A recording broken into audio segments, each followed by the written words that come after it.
Welcome to the Militia gaming community. I'm Trigger, and this is everything you need to know about upgrading cars in the Crew Motorfest. This is a complete beginner's guide. I explain everything from the most basic level all the way up through what your eventual goals should be when you're upgrading cars. All right, let's go.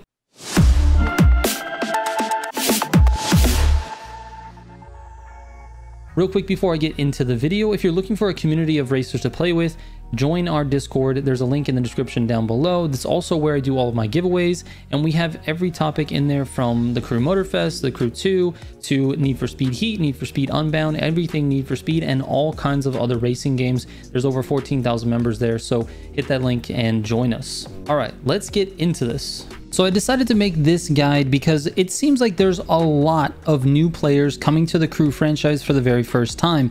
And if you didn't play the Crew 2, all of this stuff, all of these upgrade parts, all of these affixes and set bonuses and everything that's going on with the upgrade systems are brand new to you. And so I know that it can be a little bit confusing because it took me a couple of weeks to figure everything out in the Crew 2 for the first time, but this is largely the same system from the Crew 2 with a couple of minor differences. So if you played the Crew 2 and you understand it, this video might not be for you, but I think you might still be able to learn a few things. So let's get into it. There are 7 parts to upgrade for a given vehicle. All vehicle types have the same number of parts, and all ground vehicles have the same types of parts. They have brakes, they have gearboxes, they have ECUs, motor cores, exhausts, suspension, and tires.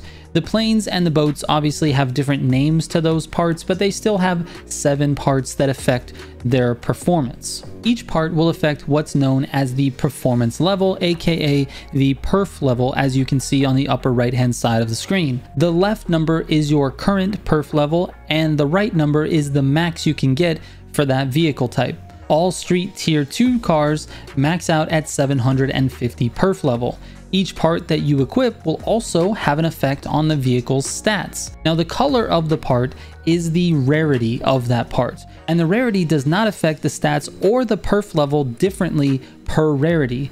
The rarity only provides you with an additional bonus called affixes, and the more rare the part is, the bigger the effect and the more affix bonuses you will have. An affix is just a small bonus to that part, which applies to the car when that part is equipped. Green parts are the lowest level parts and do not have any additional bonuses, aka those affixes.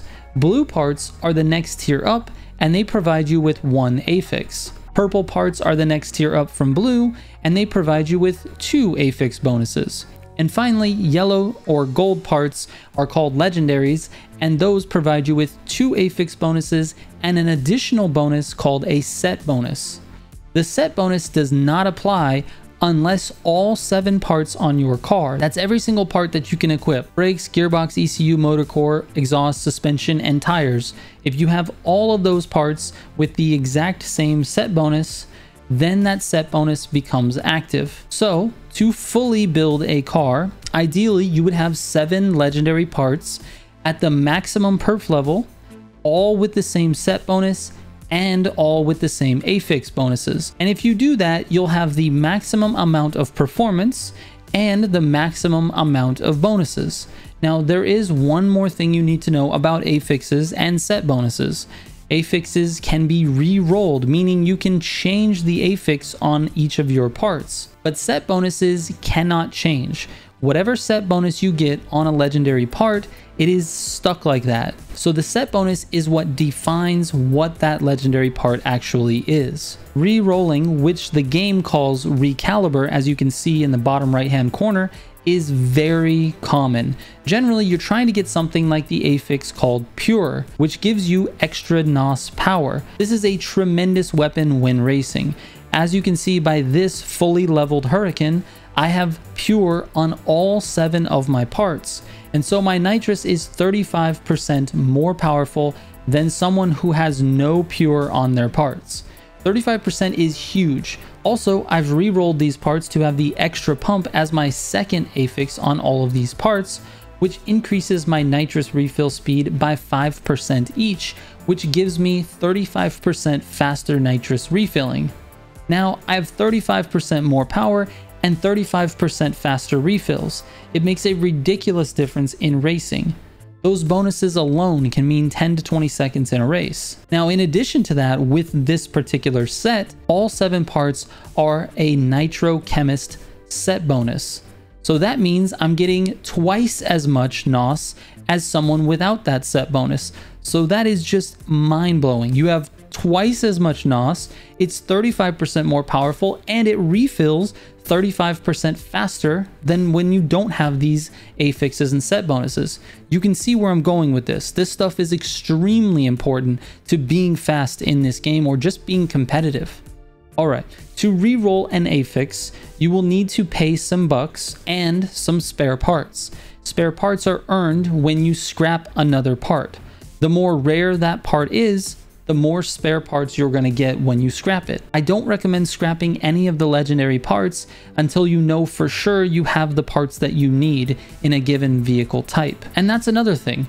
Parts do not cross over from vehicle type to vehicle type. You can't use Rally Raid parts on your street car and vice versa. Now, Motorfest did make the street category a little bit confusing because in your street car part inventory, it lists Street 1 parts with the Street 2 parts, but they're still mostly a separate thing, meaning you can't equip a part that's over the Street 1 max of 600 on a Street 1 car. You can equip a lesser part on a Street 2 vehicle though, but you really don't want to do that because it still doesn't make the car a Street 1 car. It'll just be a Street 2 car, but really slow. So I'm not really sure why they listed all of the street parts in the same inventory, but they did, and you're going to have to manage both of those inventories when you're looking at any of your street vehicles. Anyways, parts do not cross over vehicle types, but you can unequip them and put them on different vehicles in the same type. This is quite nice. It means the grind for parts, although long, is not made even longer by locking the parts to a certain car. The thing that this affects the most is the legendary parts grind. When you get a full set of, say, Nitro Chemist, Pure, and Extra Pump, like the parts I'm showing you here, that's it for this vehicle type. I don't need to grind any more for any other Nitro Chemist legendary parts for this entire vehicle category. I can just swap the parts from this car to the car that I need them on for whatever event I'm doing at the time. Alright, this is like a lot of information thrown at you at once, so let me try to summarize a little bit and give you some general rules to live by so that this complicated video can be somewhat memorable when you go to put all of this into practice. Your main goals for building cars are the following, and in this order. The first, you need to get your vehicle category to the max perf level. This grind is only necessary to do one time per vehicle type.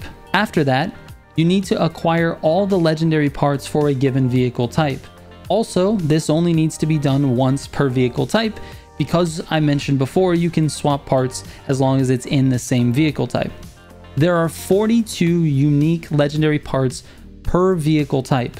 And finally, you need to re-roll the affixes to complement the set bonus for each of your legendary sets. In general, there are really only 2 legendary sets that are necessary to have. The others are just nice to have.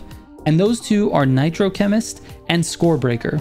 I spoke about the benefits of Nitro Chemist already, but a complete Scorebreaker set doubles the points that you score in all of your feats. Feats are the speed traps, slaloms, bullseyes, etc. The reason you need this is for the summit contests that happen each week. Summits provide weekly rewards, some of which are completely exclusive to that week, which means you'll want to have the highest score possible and you're going to want to compete in these summits every single week. And to do that, it really helps to have double the amount of points on all of your feats. Now, the third set that I recommend going for, although it's not 100% necessary, is called Bucks Magnet. This will get you 15% more money from all sources when it's equipped.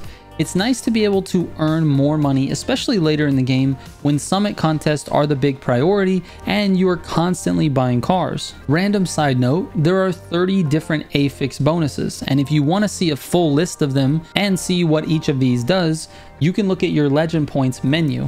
Head to the profile, then go to driver, then go to legend points, and you can see them spread across 3 different categories. Now, because we're already in the menu, the last thing that you need to know about is the mailbox. It's located next to your legend points in the driver profile menu. Make sure you check this mailbox frequently and make sure you're scrapping parts that you don't need from both your vehicle inventory and your mailbox. If your vehicle inventory gets full, the parts that you earn go into your mailbox, and if both of those are full, you completely lose any new parts earned after they became full. It's important to make sure that you're managing this inventory regularly, as you only have 64 slots in your mailbox, and when you get later in the game, you start to get a lot more parts and things start to get a little crazy to organize, and you start losing parts because they start disappearing because your mailbox is full. The mailbox gives you the option to scrap an entire rarity of parts. If you want to scrap all the blue parts or all the purple parts, you can do that from the mailbox. This does not, however, scrap anything from your inventory, only in your mailbox. You'll have to scrap the inventory items separately from the upgrade menu. I think I've covered everything, but if you have any questions, you're more than welcome to send me a DM on Instagram, Twitter, or Discord. I read every single message that comes my way and I reply to everyone, so please don't hesitate, send those DMs if you've got questions. I tried my best to explain this thing, and I know that it's long and it's sort of dense and hard to understand if this is your first exposure to this system, but once you start playing around with it, this will become much easier for you and you'll understand how this works. All right, thank you guys so much for watching. I will catch you on the next one. Trigger out.